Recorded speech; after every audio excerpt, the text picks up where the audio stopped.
Quantum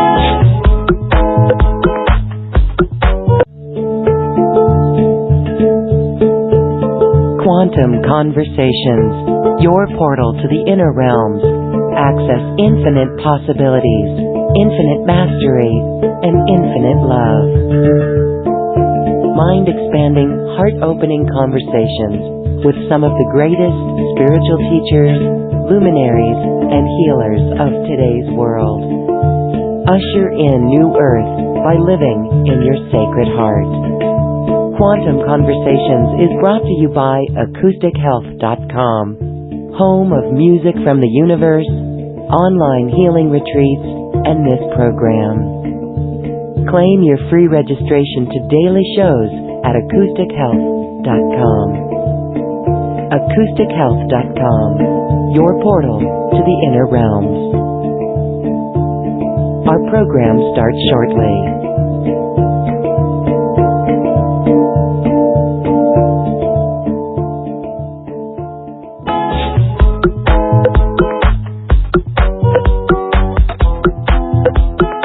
Welcome to another Quantum Conversation, brought to you by AcousticHealth.com.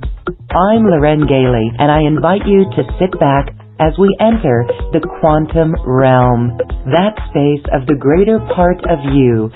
It is your connection to infinite possibilities, infinite potential, and infinite mastery. Welcome, everyone. Thank you so much for joining us today. We are back with Peter Panagore, who is a mystic in his own right. His story is one that is remarkable, yet we don't have to experience what Peter experienced, a near-death experience, to understand what our role is in evolving humanity. And so we are here to talk with Peter once again. He's going to answer your questions, and we're going to talk about mysticism, the near-death experience phenomena, and the great global awakening that is occurring. Let's welcome Peter Panagore back to Quantum Conversations. Hello, Peter. Hello, Loren. Thanks for having me back again. It's good to hear your voice. It is always wonderful to hear your voice, and the message that you share for our listeners is always one of inspiration, hope, and, wow, miracles in a way. You are really great at how you can explain the current energies of our planet and our role in it. So let's talk right about what's going on the planet right now, maybe in the collective, and the evolution that's going on, and how you're hopeful because of what's going on. Why would you say you're hopeful? Well, because there's a new thing happening under the sun, the first time in the history of humanity. We've had the great opportunity to actually do what we've dreamed of for thousands of years, because the great global awakening is actually happening now. And the craziest part of it all is that it has been driven by science, medical science in particular. And what I'm talking about is that about 60 years ago or so, and I'm a beneficiary of this technology, cardiac care came online in an advanced way. And the first heart patient was saved, or resurrected in some cases, in 100 million cases globally. And as this technology developed and spread, it kept raising the dead around the United States and then across the Western world and then globally for the last 60 years. What I'm talking about is cardiac care and the fact that medical science has created 100 million, maybe, near-death experiencers globally, 10 to 20 in the United States alone. And they're making mystics. That's what's going on. They're making high-level, in many cases, mystics. People who have been in the divine presence itself, separated from their body. The cord is cut. And they're in the divine presence. And they have a great number, a variety of experiences within certain sort of rubrics, I guess, would be a way to say it as far as I can tell so far. But tens of millions of us come back with a message of love, and that's the crazy thing. All over the world, atheists, Jains, Muslims, shamanistic people, Christians, Jews, doesn't matter. It doesn't matter who you are. You leave your body, you die, you leave your body, you go into the presence of the divine by any name, Allah, God, Christ consciousness, universe, whatever, because not a single one of those words comes even close to what it is. It has no name. That's why in Hebrew scriptures, the word was translated Yahweh has no vowels because it's unpronounceable. It's the unpronounceable name of the divine. So anyway, around the globe, there's this great global awakening. It's been going on for 60 years, and maybe 20 years ago, maybe 30 years ago, a couple of books started getting published, and then more books started to get published, and then 40 years ago, the International Association for Near-Death Studies started studying this from a scientific point of view and began gathering data and gathering NDEers, near-death experiencers, together, and now we are a group. And there are books and documentaries and movies and conferences and dialogue and the internet. And that is the biggest part of this, is because we, my peer group, my NDE peer group, near-death experience peer group, we're all talking to each other all over the world. I've had conversations with people all over the world. There's even a group in Iran. A group in Israel was talking to the group in Iran. That's what we're talking about. And it's a message of love. Even you've had 2 near-death experiences, and we invite listeners to go back in our archive for your first quantum conversation. That was profound, and it brought hope to so many. And it was a revelation that you did this for love. You did it for love, all of it. Every sense you came back for love. So when you see atheists and they go through an experience where they're in the presence of the divine, what is their take on this? They've changed. Love. I have a friend named Jose. He was an atheist. And he died and he came back not one. He didn't become a Christian. He didn't join a religion. He understood the divine nature of his own self in the presence of the unlimited divine. And he came back a new person.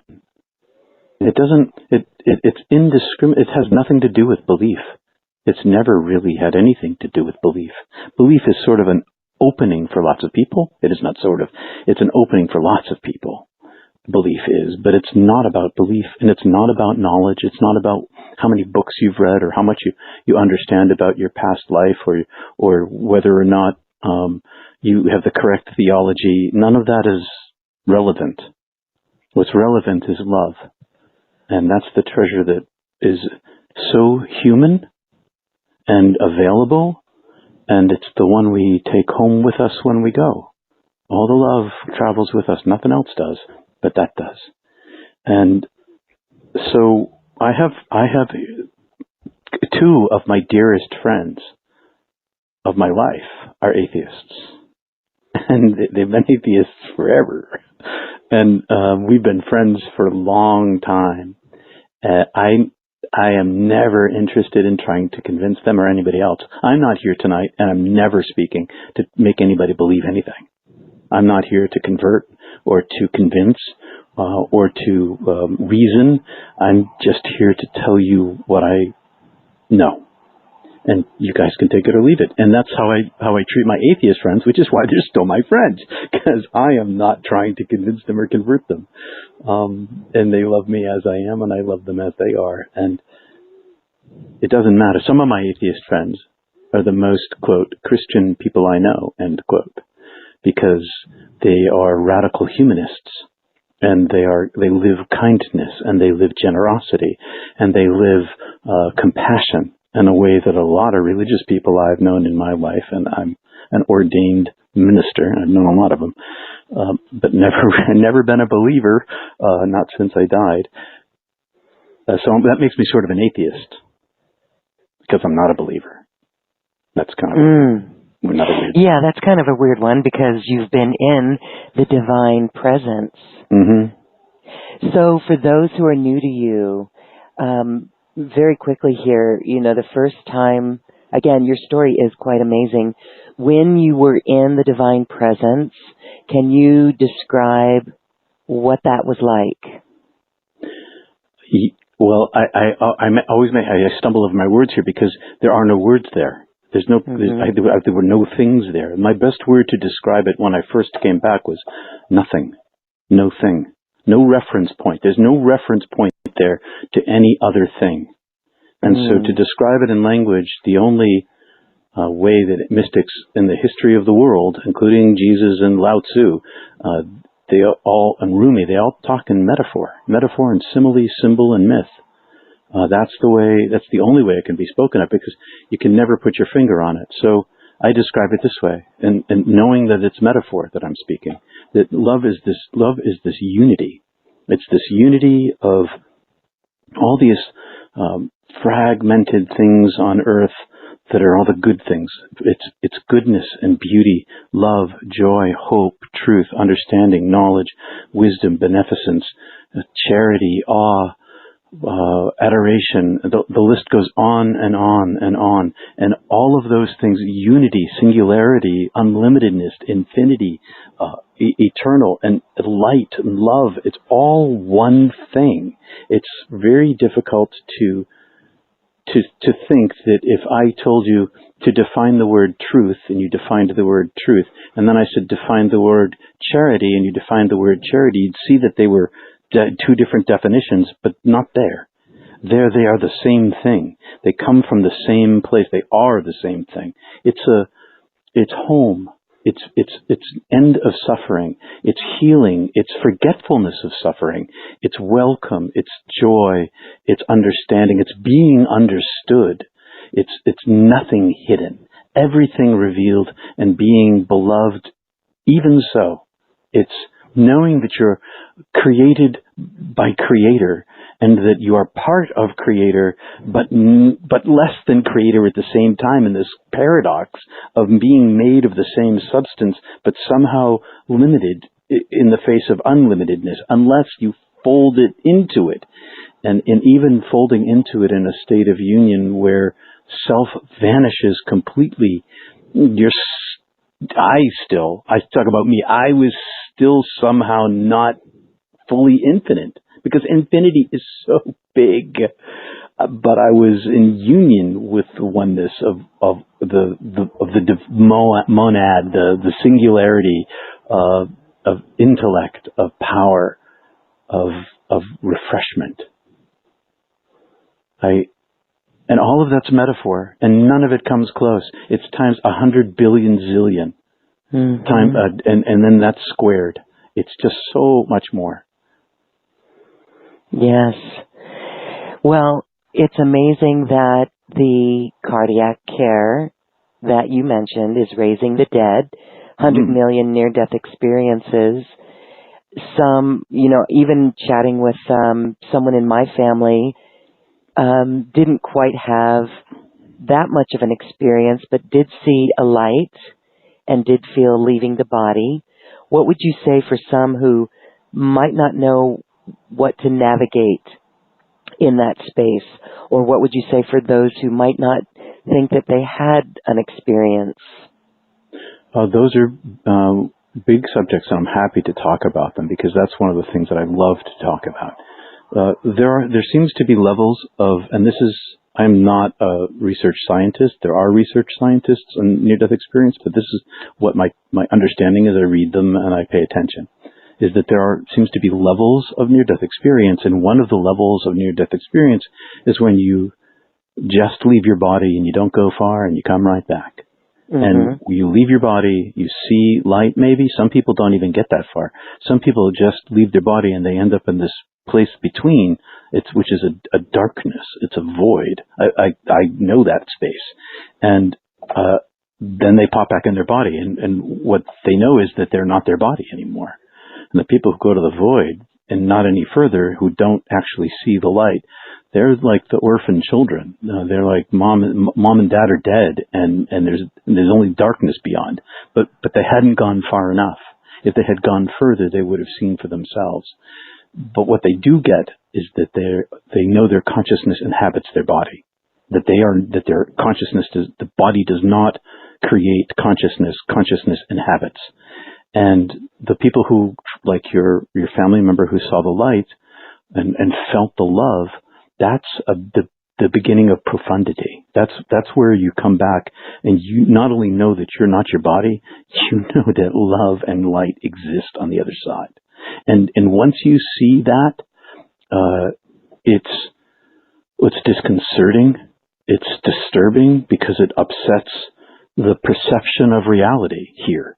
So you now see with two eyes, but you now see but only one of your eyes is on the inside and the other eye is on the outside. And you see the world as you saw it before with your outside eye, but your inside eye, it sees, it knows, it touched and was touched by light and love. And that is an attractant that never lets you go, especially if you look for it from then on. So they've been given a gift. And if they're able to take their breath and their mental focus and apply it to the memory, to the feeling and experience of that time, they'll find that it's a doorway. And that doorway just keeps opening. The more you aim your whole self at the oneness of being, the more the light comes into you. And it's a phenomenal thing. I've lived my life this way. And I kept my mouth shut for 20 years about near-death experience, and I kept my mouth shut about my inner life for another 20. I'm only now starting to talk about what I've learned over 40 years of practice because I finally feel ready. And one of the things I'm ready with is that you don't need a near-death experience to have a mystical experience, because a near-death experience is a mystical experience. Near-death experience fits into the category of mystical experience as a type. And there's all sorts of types of mystical experiences. And a common type of mystical experience is, maybe the most common, is in grief, when someone is mourning the death of a loved one, and that loved one comes back to them in a dream or in a waking state and communicates directly love, forgiveness, hope, eternal, connection, whatever the message is. It's telepathic, it's non-linguistic, and it's life-changing. Because now that person, the living person who gets the visitation, and let's say they were an atheist, because this happens. If they're an atheist and they don't believe in life after death, now they do. Now they do for this person, or they live in conflict about it. Now, my brain says it can't be, but my heart says it is. And that's an opening. But lots of people who already are people of belief, they shift from belief in the afterlife, which is basically, I don't really know. I just put all of my intellectual cards on the table in this one thing, but I don't really know if it's real or not. I just want it to be real. That's belief. But experience is getting a communication directly to your soul. And once you have an experience of a dead loved one coming to you, you know they're not dead. And so you may not know about the rest of heaven or anybody else's afterlife, but you know that your loved one is living. And that's a life changer. That's if you're on a compass and you're sailing and you're looking at your compass, and even if that's only 1 degree of change over 100 miles, that 1 degree is huge. And so it doesn't matter the intensity of your mystical experience. If you use that mystical experience as your doorway into the divine, your course is totally changed. And by the time you reach your destination, which is, for me, is my death, 3rd time's a charm, I hope, I will have lived an entirely different life of light than I would have had that not happened. And that's true I think that there's more mystical experiencers than there are near-death experiencers, by a long shot.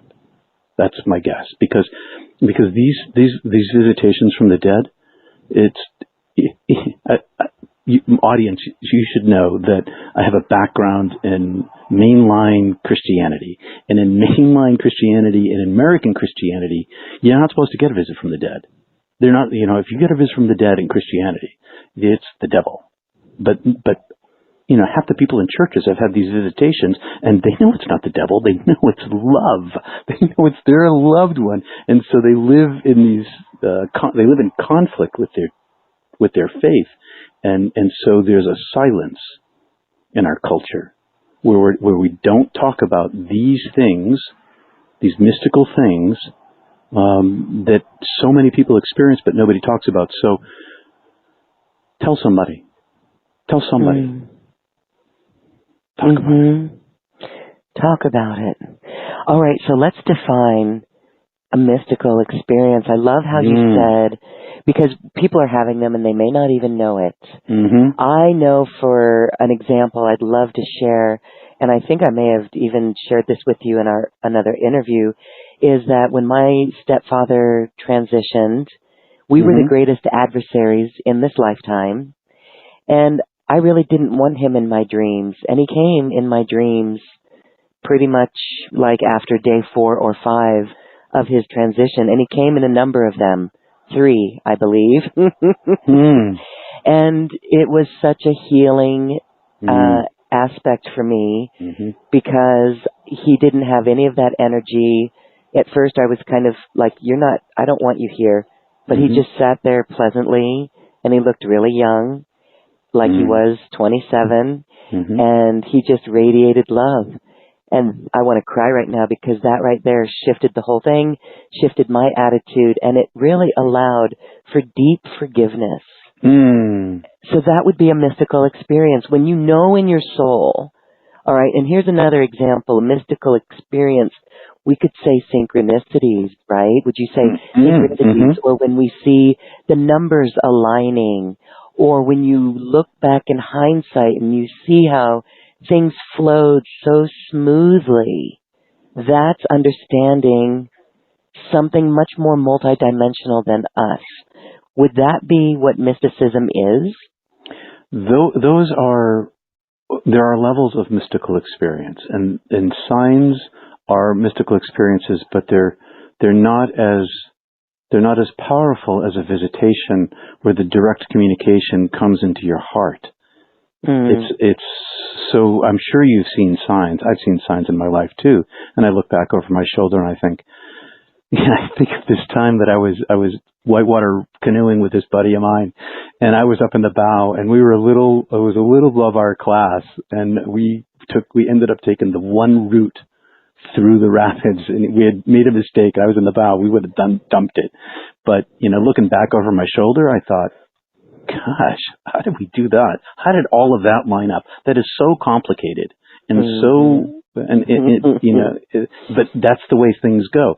So that's a little different than having a visitation from the dead, or Jesus showing up, or some angel encounter of some kind, or an out-of-body experience, or an indwelling where yourself is eliminated. And so I'll give you the William James Varieties of Religious Experience. It's a book published at the turn of last century, and James was Henry James's brother, the author, but William James, he was the father of psychology in the United States, and was one of the greatest philosophers of the 20th century. And anyway, in his book, Varieties of Religious Experience, he defines mysticism this way, and it's very applicable. He gives it 4, I'm going to put them in my own words, he gives it 4 characteristics. Mystical experiences are transient. They have a beginning and an end. Mystical experiences are passive. They happen to you. You don't make them happen. They happen by grace in Christian language. Mystical experiences are ineffable. They are unspeakable, but they leave, number 4, they leave inside your soul wisdom, which a 20th century term for that is noetic knowledge.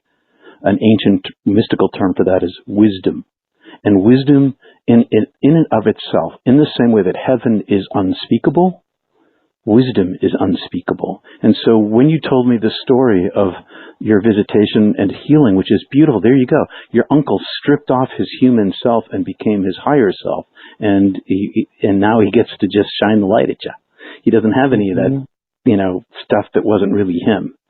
And so when that happens and you have this healing, you use the word healing and forgiveness, but I bet those words are like a Hallmark card compared to what you actually feel, which makes you cry. Mm-hmm. And we cannot, it's the nature of a mystical experience that you cannot contain it in words to convey it. If you can contain it in words to convey it, then it's not a mystical experience, unless you're using metaphor or simile or myth or symbol. Here I am putting it in words, but also saying at the same time it's nowhere near what the experience is. These are mere words. And so there are 4 components to a mystical experience: transience, passivity, noetic, and ineffable. And if those 4 things, so if you had, if you had an out-of-body experience that you didn't direct, you get plucked out of your body and you're carried by an angel, and that's just another metaphor for a hyper-intelligent, powerful being of love. And those are metaphors. And if you had an out-of-body experience and the angel carries you into a divine heaven, where you get some knowing, or you're shown a vision, or you understand what's going to happen, that's a mystical experience. If you're driving your car and suddenly there's a being next to you in the front seat and whispers in your ear, "Turn left here now," and you do, that's a life-changing thing too. So there's a lot. I don't know all of the kinds of mystical experiences, because every single mystical experience is custom made for the individual, because God is compassion. So much compassion that the divine, the source, the oneness approaches us as we best need, as best is for us to gain some new understanding. And so that's why there are so many near-death experiences, so many types, so many experiences. And that's true in the mystical literature. So this is not a new phenomenon. This goes back centuries and centuries and centuries, because every single mystical genius, Meister Eckhart, Rumi, to name 2, Julian of Norwich, they all use the language of their time and place and education and religion, in their cases, to convey the ineffable. And it always gets filtered to the body, because the mystical experience primarily happens to the consciousness first, and the consciousness inhabits the body, and then it comes through the consciousness into the body and through the brain, and then it's one step away from what it is. As soon as you realize it, it's already kind of too late. It's already gone through a filter. And so the message of mystical experiences isn't about the processing of the experience in like a therapeutic situation and going over it in detail, although I do this too, but that's not going to make me understand it anymore. It might give me some understanding of what my brain experienced, but the truth of the message itself, you already got that in the moment that it happened. And the usefulness of that truth is that it never goes away. If you choose to look at it with your breath and your mind and your heart and your soul, it will become a door for you. I know this because I live this. This is what I do in my life.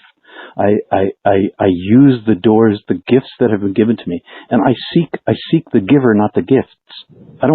The gifts are all this on the material world. I'm not even from here. Why do I want to, I'm a renter. I don't want to invest anything here if I can't help it. I'm going to invest everything that I have, my breath and my heart and my soul and my mind, in the divine treasury, because that's in the divine self, which is the treasury itself. That's beautiful. So for those who want to cultivate this mysticism within themselves, is that possible? How would you suggest that we do that? I know there's, the skills that we can the faculties that we can build, the inner spirituality, the inner eyes, but we can open ourselves up to this without a near-death experience. Is that right? Yes. And there's basically two ways that this kind of thing happens.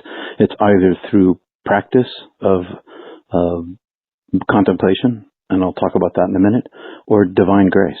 That's kind of the only two ways it happens. There is also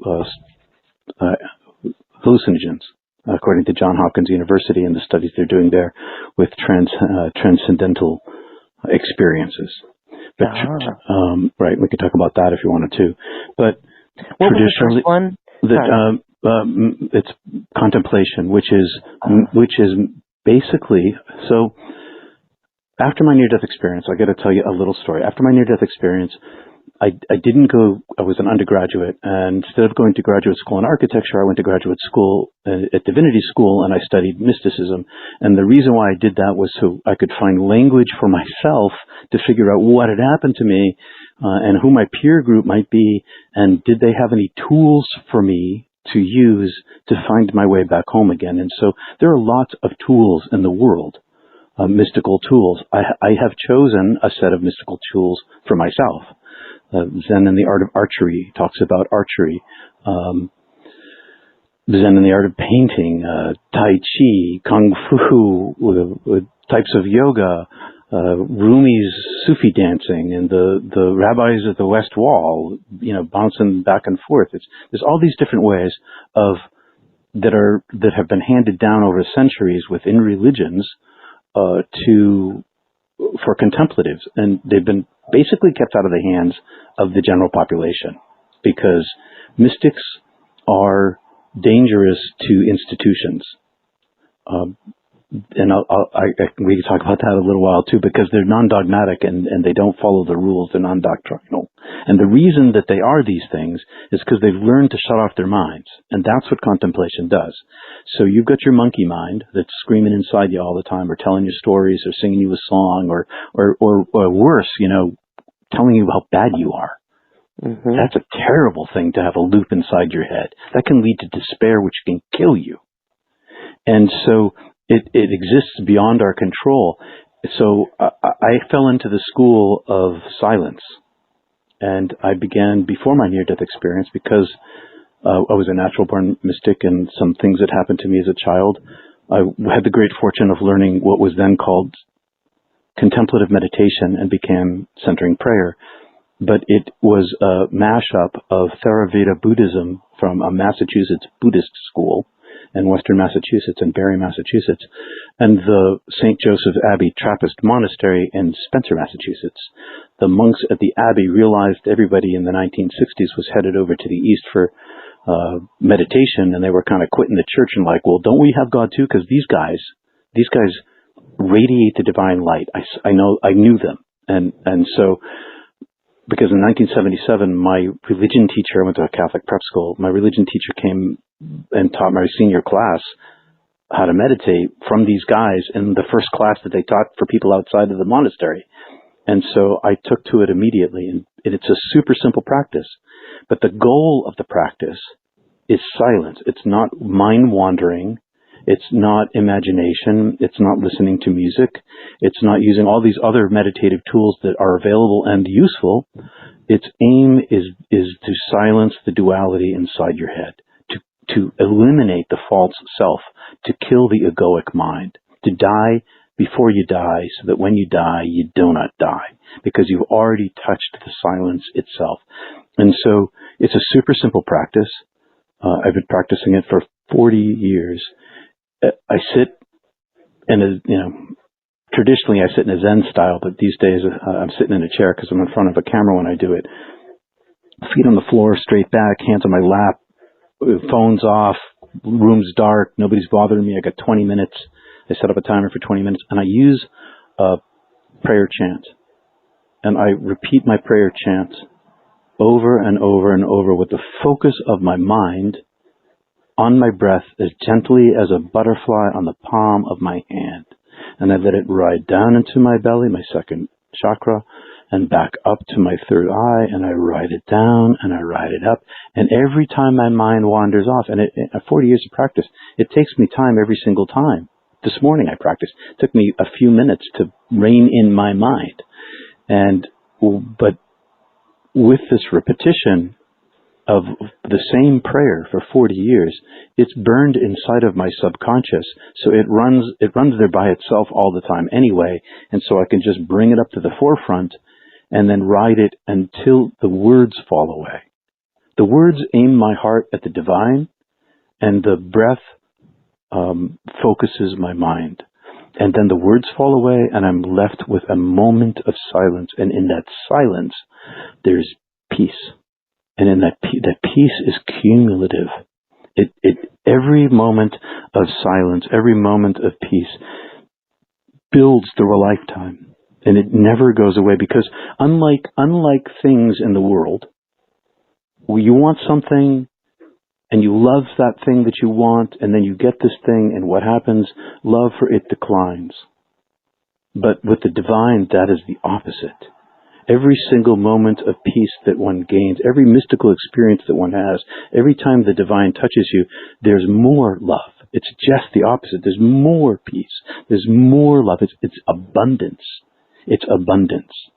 And so I sit in the darkened room with my little 20-minute clock timer, and I repeat my words, and every time my mind wanders off, every time, I don't judge myself. I just begin to repeat my prayer again. That's all I do. And I ride my breath. There's more to it than that, but that's the basics. Because I've added Kriya Yoga to it. Before I went to divinity school, I was reading ferociously, and I came across the Yoga Sutras, and I understood that Kriya Yoga, that also Yogananda taught, that was a valuable set of tools for me. And so I adopted them, and I've integrated them into my yoga practice and in my meditation practice. So there's lots of chakra work I do too. But primarily, those are about silence as well. For me, it's the silence that becomes my doorway. And the reason why I chose this is because meditative techniques of the ancient mystics, they get handed down. And they might get morphed a little bit in each century. I've kind of created my own mashup. But the rootage of it, the reason it gets handed down is because it works. It would never be handed down for thousands of years if it didn't work. And what it does is it kills my ego. I mean, I still have an ego because I gotta earn a living. I got a family. I gotta mow the lawn and wash the dishes and all that stuff, which I do. But it creates a humility because there's less of me. There's more and more. There's less and less of me, and it's available to everybody. Anybody can use their breath and their mind to focus on silence and calm their mind and stop the tape loops that poison who we are. If you run that tape loop of I'm a bad person, I've done a bad thing, I was wrong, I live in darkness, it's hard to break those loops. They kill people. Meditation helps that. This kind of meditation helps that. It's not observing my emotions, but that happens also. I don't aim to observe my emotions. It's a little different from mindfulness, but it also incorporates mindfulness because as I focus on my divine singularity inside myself, my portal into heaven, I also get to observe everything else going on around me. I just can't focus on it. Because as soon as you focus on it, you're out of meditation. It's got to pass by. It's like when I meditate in a crowded space, I can hear every noise and everything that's going on around me. I just choose not to grab it. And that's the same thing with the stories we tell ourselves. Meditation teaches us how not to grab it or let it grab us. I don't know if that was too much. Beautiful. No, it's the power of silence.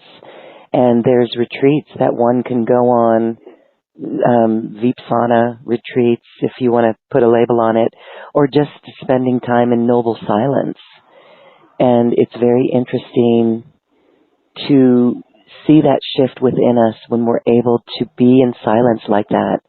I like to joke and say, show up, sit down, and shut up, because that really is a doorway to understanding and focusing on our divine singularity. All right, so that's contemplative meditation. You also mentioned divine grace. Yeah. Can you explain divine grace?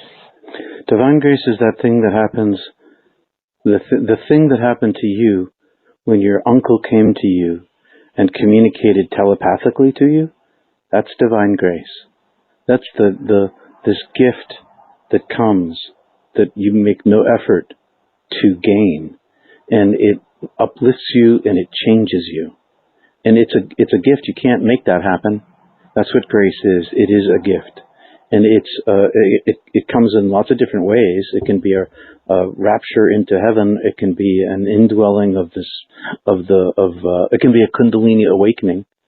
That's a divine grace too. And yeah, you worked your tail off practicing your Kundalini yoga, but you didn't make the experience happen. That opens up on its own. All you're doing is getting the stuff out of the way. That's what silent meditation is. You're not really doing anything. You're just getting the stuff out of the way for the thing to do itself. That's the magic of it. Is that there's really no effort to it except for to quiet the things that are in the way. And so once we can practice thinning the veil. In Islam, they say there's 70,000 veils. And so we practice layer by layer, removing the veils. Meditation and other forms of spiritual practice do that. But then there's those times where the light pierces through the 60,000 veils that are left and hits you like a lightning bolt and gives you this gift that changes you. That's grace. It's that which comes from above that you didn't cause. It just is a gift. Beautiful. It is a gift. And then you mentioned hallucinogens. That's very interesting. We're learning more about ayahuasca, how when folks do ceremony with ayahuasca, things in the physical, addictions and such, just simply disappear. Mm-hmm. And we've even heard from the quantum physicists that a woman, or one example, a woman who had been given a diagnosis that was not very good. It was an experiment in an LSD lab. Mm. And from that experience with the LSD, she saw her soul. And she returned and her body was healed. Mm. Isn't that amazing? Yeah. Isn't that interesting? What's going on with the hallucinogens? Is it removing the veil? Well, from the brain point of view, it's connecting all these parts of our brains that aren't normally connected. But yeah, but yeah, it removes the veil. And what's going on? The thing I'd like to point to, for the science lovers, and I'm a science lover, is the Johns Hopkins studies over the last 10 years. They've been studying psilocybin, but ayahuasca, DMT, LSD, they're all over the world. Laboratories are experimenting, and what they're finding is that at least at Johns Hopkins, the studies I'm most familiar with, that it helps at end of care life because people have become no longer afraid of dying. It helps with depression. It can break the tape loop. It stops addiction, alcohol and cigarettes. And the craziest part is that it's transcendental. And they did this 10-year study on rabbis and ministers and monks who had never had a mystical experience and had never taken hallucinogens. And it's published. You can look it up. It's the Johns Hopkins University psilocybin transcendence experiment, or Google something like that. And what they discovered is that it fits William James's 4 characteristics. They take a heroic dose in a clinical setting. These people aren't just dropping acid by themselves, which that's kind of what happened in the 70s. That's what made it so scary, is everybody's having these transcendent experiences. And the status quo was like, whoa, we can't have that. But at this particular study, they would take a heroic dose after going through a year of psychological tests and guidance, and they would take this heroic dose with curated music and with a blindfold and 2 clinicians in attendance to help guide them. And they would go inside themselves and they would face themselves, and they have a loss of duality. They experience the oneness of being, and they come back, and here's the real proof of it. They come back changed. They come back permanently changed, and their lives are reoriented, because mystical experiences have after effects. The higher level mystical experience, if you don't have an after effect from it, it wasn't quite as powerful. It wasn't powerful enough. The powerful ones, they all leave a mark on you. And these psychotropic experiments are leaving marks on people that leave them reoriented in their spirituality. And the reason why I found out about this study is because this guy contacted me. He had heard me on some interview that I did, and he contacted me, and he lived down the coast from me, 20 miles, 30 miles. And he said, "Can we have coffee?" And he was in this experiment. And he launched me on this journey to read and understand. And I'm convinced, because when I was in high school, before my near-death experience, I was suicidal, but I chickened out, and which is the way I looked at it from my point of view, for family reasons. And instead, I took a triple dose of mescaline. And I met God. I'd already, in my childhood, I'd had mystical experiences that were comparable but more powerful. But in this psychedelic experience, God came through nature. There's the scene in the Gospels where Jesus is going triumphantly into Jerusalem, and the authorities are all upset, and they say, "Quiet down this crowd." It's Palm Sunday, everybody's waving palms, and at least that's what the Christians celebrate it as. And he says, "If I quiet down the people, even the stones will speak." And that's what was going on around me. Everything that was animate, the trees and flowers, and well, there were no flowers because it was wintertime, snow and trees and hills and myself were screaming, I am everything. And that's what launched me on my meditation life. And then when I had my near-death experience, I was like, that little thing that happened to me in high school, that was nothing in comparison. But I've come to the conclusion as a mature person that it was something, and that there's a whole lot of kinds of mystical experiences, and all of them are valid, and all of them change us, and all of them lead us ever deeper into the divine. And you say, in general, this is what's happening more and more to the collective. Yeah, because it doesn't just happen to us. I have friends in the Dakota community, and one of the things that this one man said to me is that in his culture, mystical experiences are meant for the community. So whenever anybody they go on a spirit quest, or they do the sun dance, and they have a vision, then they go in the Inipi into the sweat lodge, and then they tell people about it, because it's not just for them individually. That's one thing. But the other thing is, much more powerful than that, is that, and I know that I keep talking about the Bible, because audience, it's where my expertise lies. I'm a mystic with a Christian accent.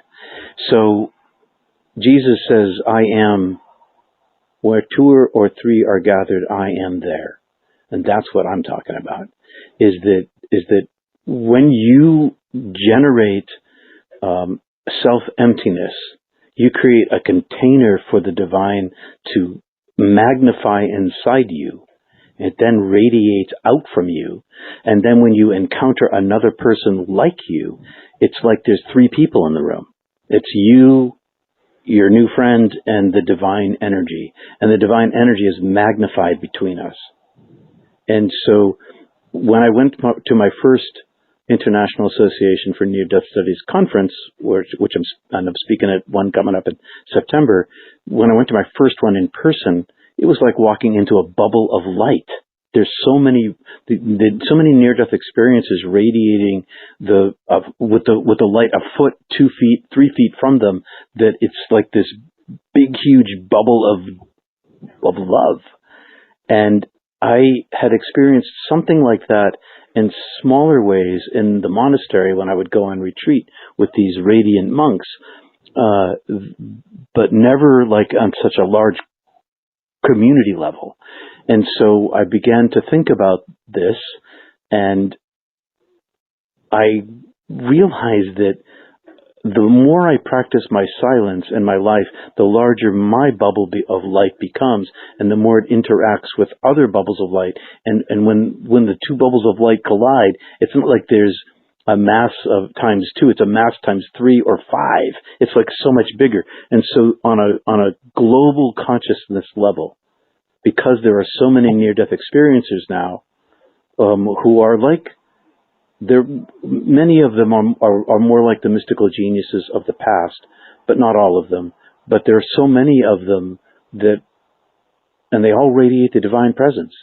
And at some level, even if they just popped out of their body for a minute, they come back knowing that they're just not their body.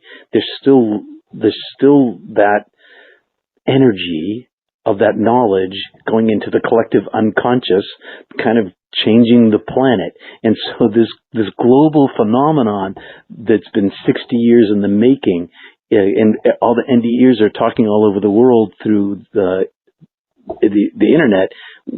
I'm pushing the idea actively that because we're speaking out, all mystics need to speak out, or at least to somebody near them. And the more we talk about it among ourselves, the more we can be open about the radiant light itself. I mean, I don't talk about it to people, but I know it when I encounter it, and I know that it's bigger than me. And so with tens of maybe 100 million of us, of NDEers, times twice that probably of other mystics, we got something going on here. And so the formulation of the language for communication of it seems to have refined itself into a single word of love. And that is the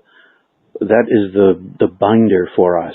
We all talk about light and beauty and joy and all these other things, but love is this. It's like the password to heaven, and it brings it here.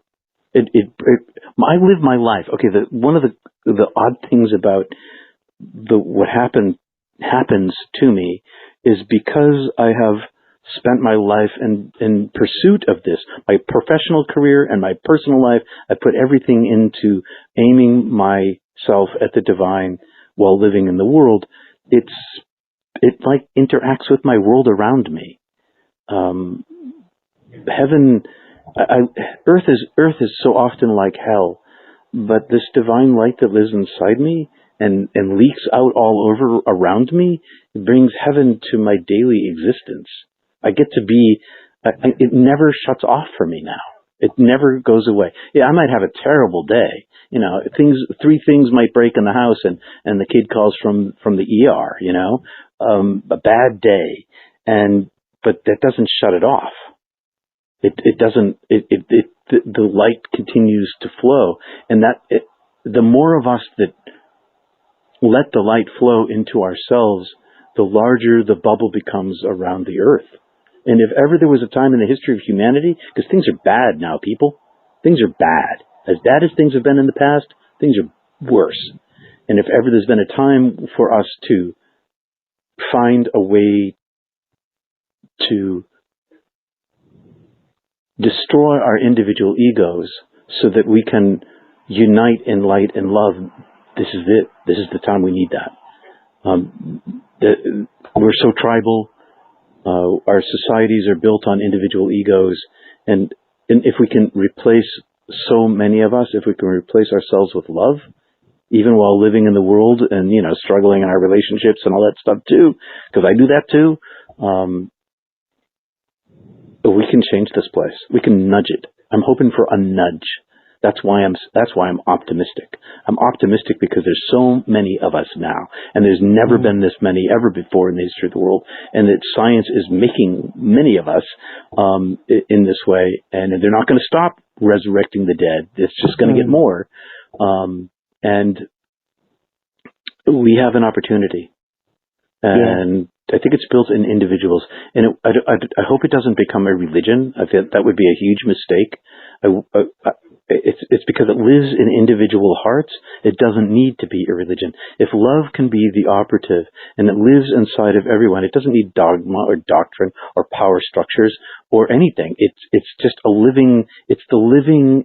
It's the first. It's the goodness inside us living out through us. Yes. And you knew that. That's why you chose to return from your near-death experience. You did it for love. I did it for love. So we are being nudged. We are being nudged. And I think it's becoming pretty evident out there. And I'm glad that you have such a hope, because there is hope as more people become aware of how they really do create reality, or the vibration that they hold is the way forward. Do you want to talk a little bit about vibration? You're so good at maintaining your vibration and not letting yourself get pulled into directions of despair or worry. And that's important as we create our new earth. Yeah, it's not that I'm not concerned about, for instance, some of my family flew out west this week and then flew back. And I definitely had some concerns about, are they going to get there on time? Are they going to get, bump into somebody with COVID? And even, but I know that this is all temporary. It's totally temporary. There's nothing here that's permanent. Nothing lasts. And because I know that, it's all great. It's all like, oh yeah, it's more like being an avatar in a game. It's like that. It's like a movie. I know that when the day ends, when my day ends, I get to go home. And everything's beautiful in love, and that's true for every single person. So there's that. But in terms of the divine presence being a constant, that is a result of moving out of the way, of getting out of the way. And so it's not like I worked at making it a constant. I didn't strive to make heaven here. I strove instead to get out of the way of the grace that can come, and not decide what my vibration, not trying to raise my vibration. I'm not trying to raise my vibration. My vibration raises as a result of me getting out of the way, because that's what it is. That's what the is. And so as long as I practice layer by layer stripping my ego and my false self, the more I do that, the higher my vibration goes. And so I'm not, I can in my Kriya practice, I can drive my prana and I can inflame myself. I can do that. And I can raise my prana up, and I can make my aura stronger around myself. And I kept that a secret. Okay, I didn't tell people that's what I was practicing with my Kriya yoga, but about 4 years ago now, after my second near-death experience, a year after that, I had started going to yoga. I practiced yoga by myself for most of my life, and physical yoga. And I was going to these yoga classes because I was lonesome. I worked in a studio by myself. I needed a little socialization, and so I would go to these yoga classes. And one of the teachers stopped me one day, a year after my near death, my second one after my heart attack, and she said, "Peter, would you come back to class?" And I said, "Oh, yeah, I would love to, Sharon, but I'm practicing on my own." I said that I practiced on my own for decades. She knows. And She said, no, you need to come back. I said, why? She said, because when you practice in the room with us, you change the energy in the room, and everybody knows it, and everybody wants you back. And so I waited 40 years because I didn't know that the Kriya was going to work. I didn't know that I could increase the radiance of the divine light around me. And so I didn't want to be a fool. And, I can change my energy and then not be able to do it. Not be able to, and so I just waited until other people noticed. And I'm not special in that. Okay. It's the practice. It's the Kriya. It's the practice of the tools. That's why they get handed down, because they work. And so I do raise my vibration in my Kriya Yoga in order to push the light out of me. I'm not raising my vibration for myself. I'm trying to make it so that others can see it, so they can find it for themselves, because it is them. When I look at somebody, when I see in their eyes, it's the divine light. It's God in me seeing God in them. It's not me seeing the light. I'm not even, Peter is present, but when you feel that divine energy, it's not because of you. It's because you're not there. It's because your ego is not in the way of who you actually are. And so with that knowledge, I want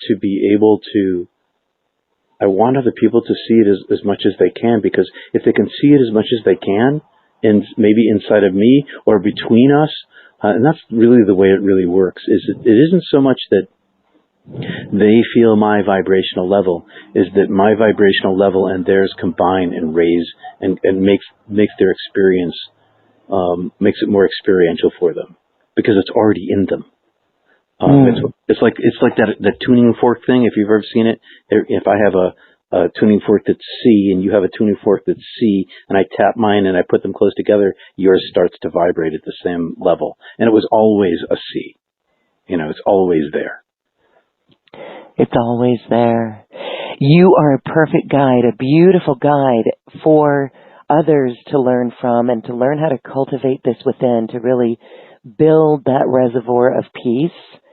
And this is a great time to mention a couple of courses that you've got coming up. We're really excited for these, and we're honored to have you teaching these on the New Earth One Network. Peter, you've got your first course on the page here. It says Mastery Empowerment Course number 1. There's 1 and 2. There's 2 courses coming up. One is Empty Yourself and Illuminate. And this is really where we learn to quiet our minds from language and those thought loops that you talked about. Really giving ourselves the training to enter the silence, to really control our thoughts, find peace. And you do this through the tools of Kriya Yoga and Pranayama that you spoke about. So tell us about this course coming up. It's 2 sessions. You're going to teach us a couple of wonderful things. Yeah, I'm going to teach centering prayer, and I'm going to teach pranayama, because pranayama isn't about breath. Pranayama is about moving energy, and the breath is a tool to move that energy. And I didn't know how to do it when I began. I had an extra dose of, I could feel my chi, I could feel my prana, I could feel my chakras. After my near-death experience, I didn't even know what they were, because I was raised Catholic and Orthodox. Didn't know that they existed, and then suddenly there they were. And I took the tools that were available that I found, and I practiced the techniques. And I've spent 40 years learning how to put my mind inside my body and feel all of the interior of my body in order to find my subtle body. And that's what I'll be teaching with the pranayama and the Kriya Yoga, and with the centering prayer practice. It's more of what I said earlier today in more detail, with both times with some practice, to try to give you tools that you can apply to your personal life.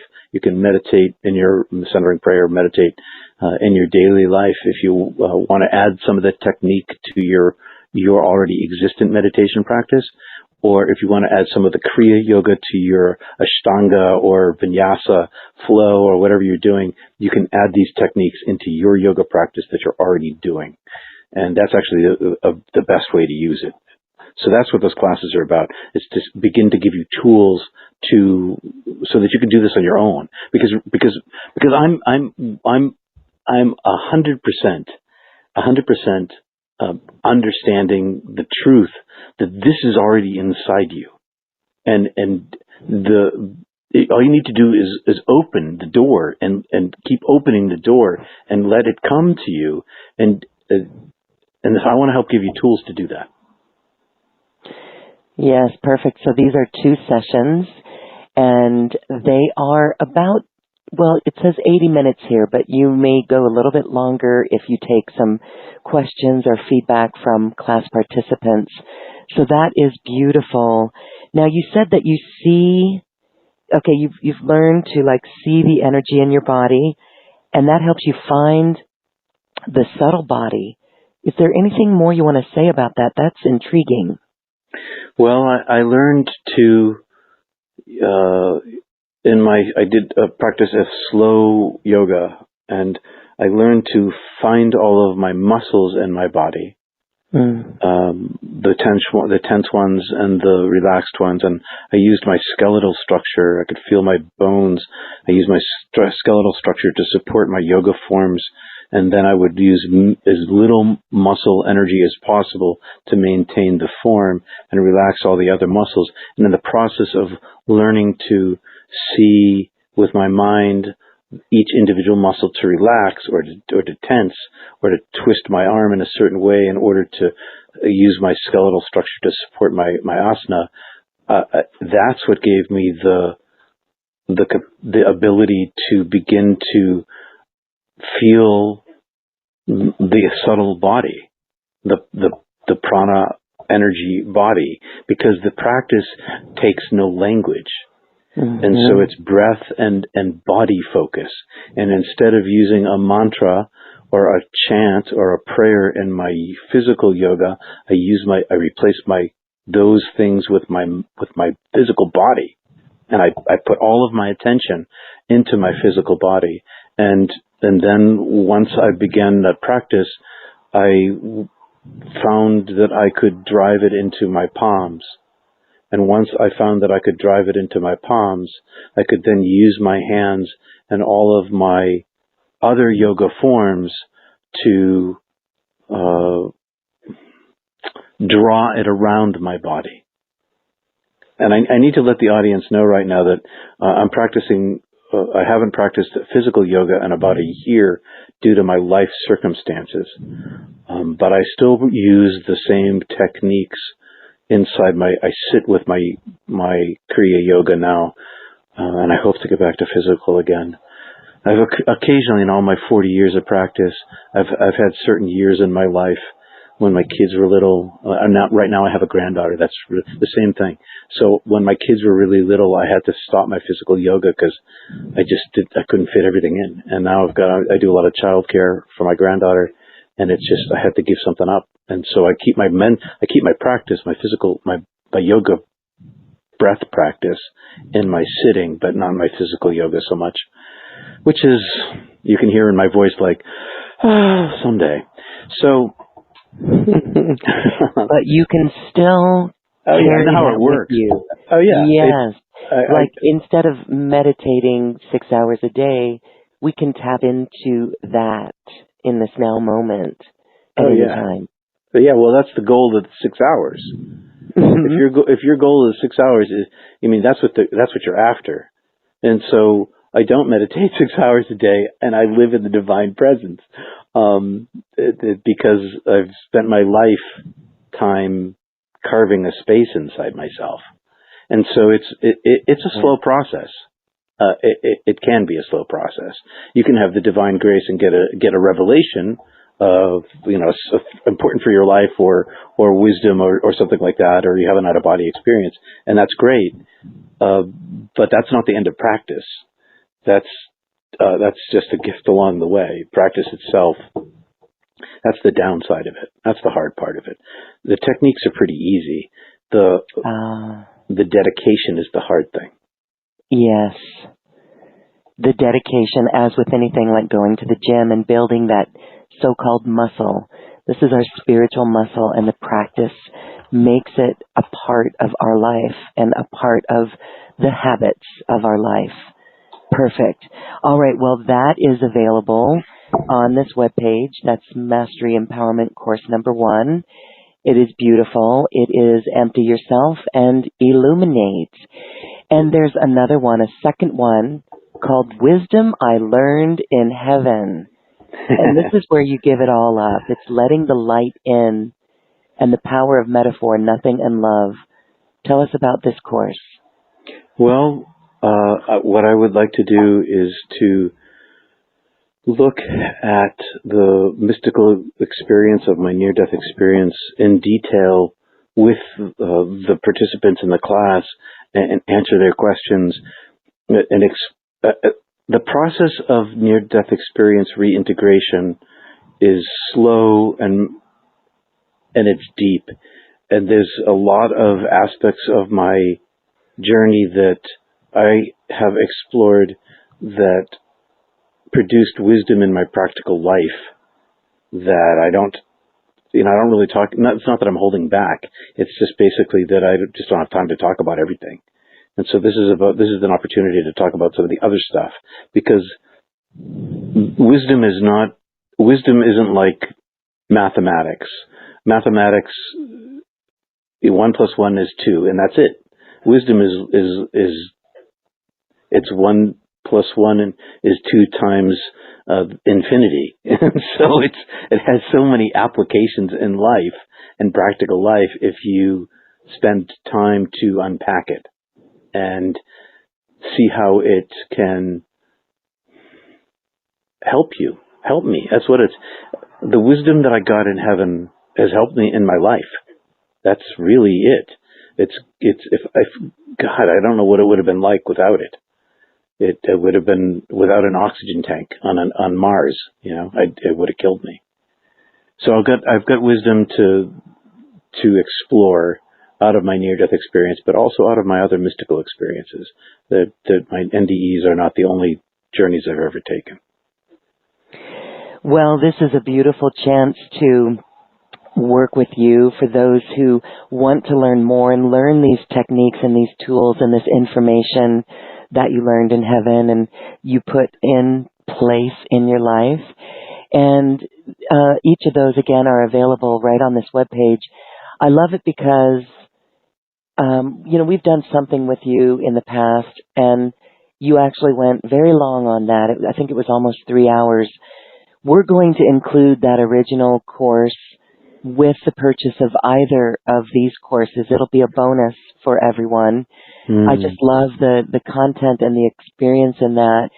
And this is a great chance for people to learn about themselves and ask you questions about anything that they've experienced as well. And we can really determine if we're mystics. Yeah. Exactly. I can help with that. Perfect. Well, this is beautiful. And again, you are honoring us by offering these courses, and we thank you for that.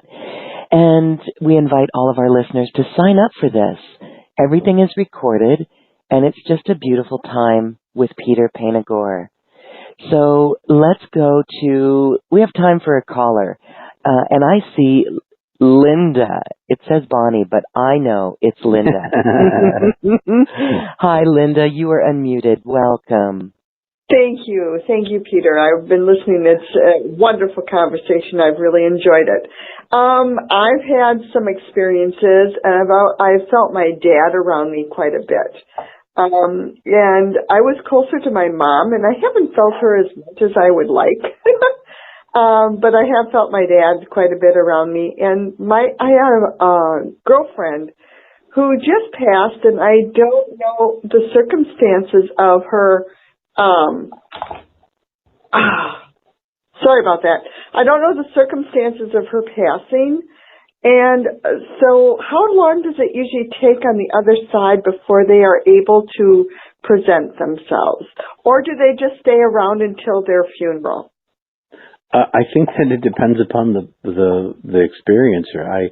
My dad, on the night that my great grandmother died, my dad was 12 years old, and she came to him on the way out the door. Basically, she died, stopped by his bedroom down the street, in another like the attic room, and woke him up, and he dashed down the road, and lo and behold, yes, she had just died. And so that happens. So immediately, I'm not an expert in knowing what the timing of the deceased is, but I can tell you through experience that sometimes it's the next day, and sometimes it's 3 weeks later. I don't think that there's a time limit on it. I think that it depends on you and the other person, and I don't know why mom doesn't show up and dad does, or maybe girlfriend shows up, or why. Like I did a service for a suicide, a veteran suicide about 2 years ago, and in front of my town, and there must have been 600 people there, maybe 500 people. And I asked, because they know me, I asked, did anybody get visited by him? And the ex-girlfriend from high school had, not the significant other with whom he had a baby. And, right, why go to the ex? Nobody knew. But she stood up and she said, he came to me and he said that he's sorry, he didn't understand, and that he loves everyone. And she specifically mentioned the significant other and the child. And it was this, and everybody was crying. Everybody was crying. Everybody knew that it wasn't because he picked her over the other.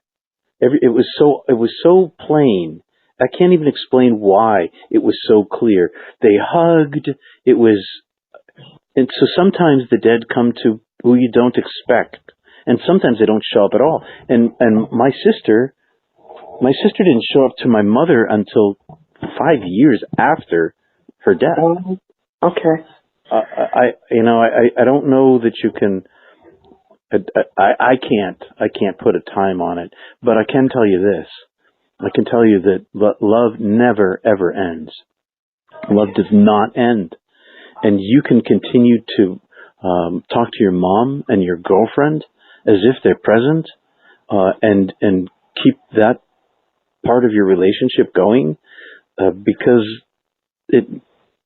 love isn't prevented by death. It's this powerful. It's the most powerful thing there is. That's the best I know.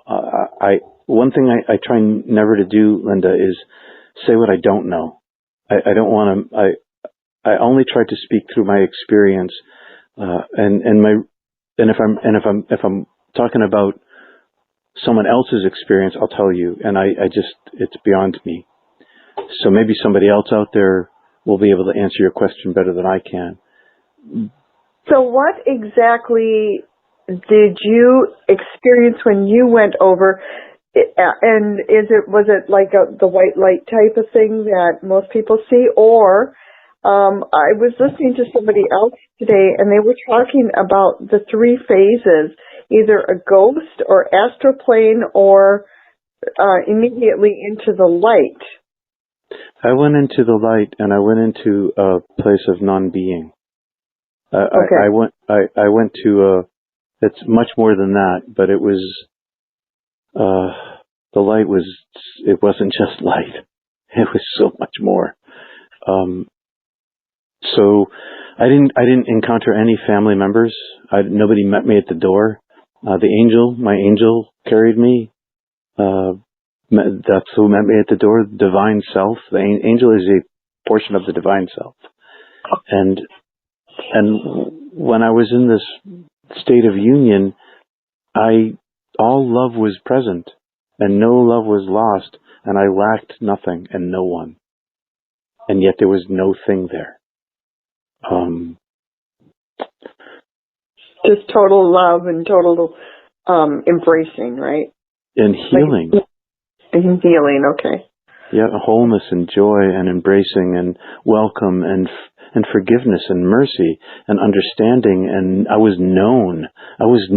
Like, you know, when I heard this story, this young fellow went out west this weekend, and he told me that he had worked out in Big Bear for a season, and he used to go to this bar and sit down and play the piano. He didn't drink. He'd just go to the bar and play the piano.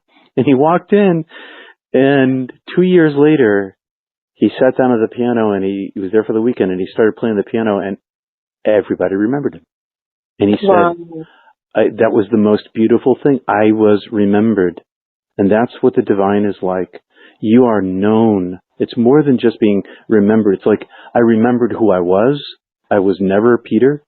I inhabit Peter. I'm not Peter. I've never been Peter. I live here now. And when I was dead, I didn't need Peter anymore.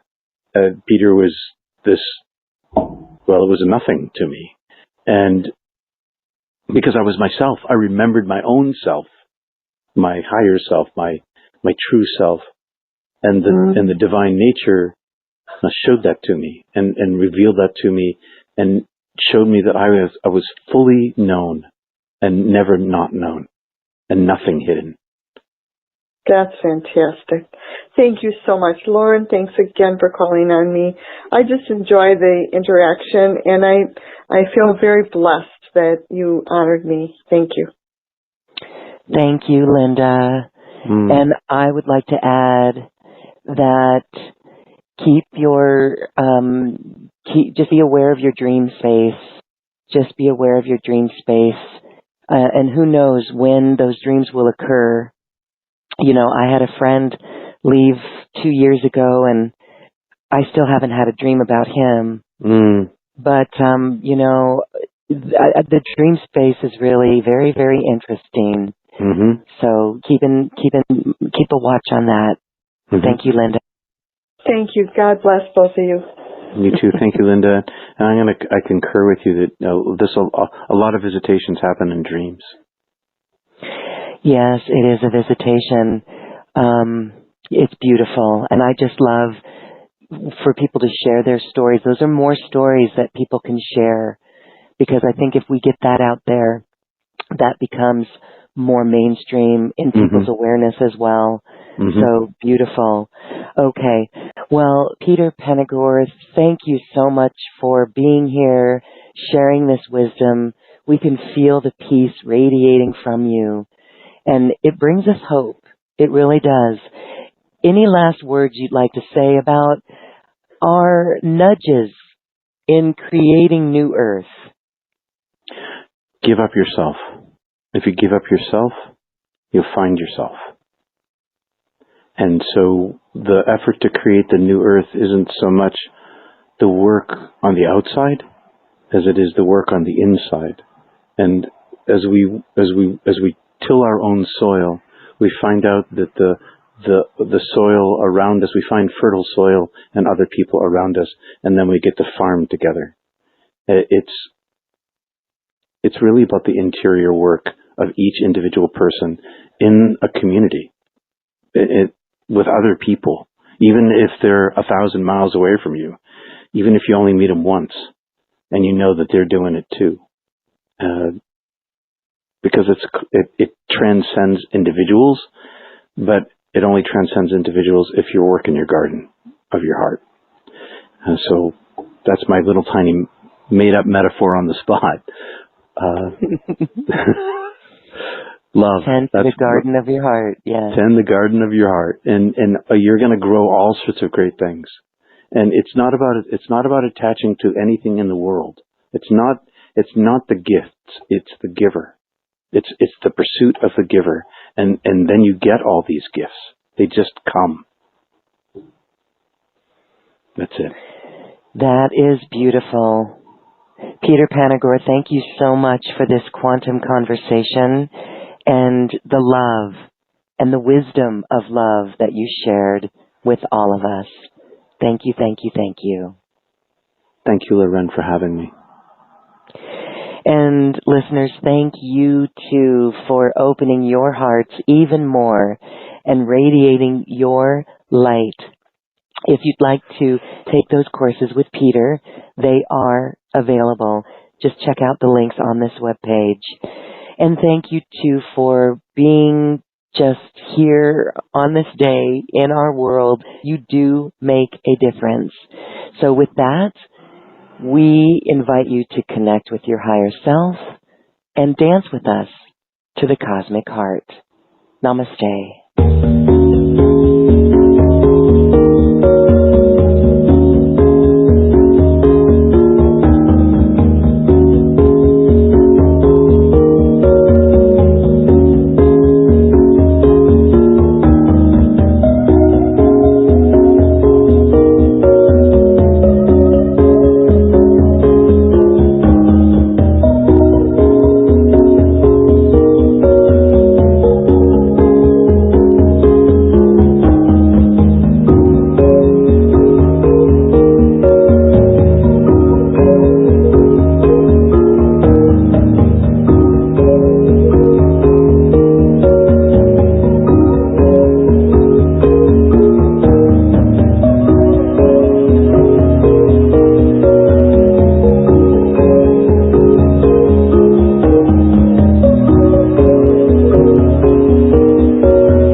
Thank you for listening to this quantum conversation, and thank you for dancing with us to the cosmic heart.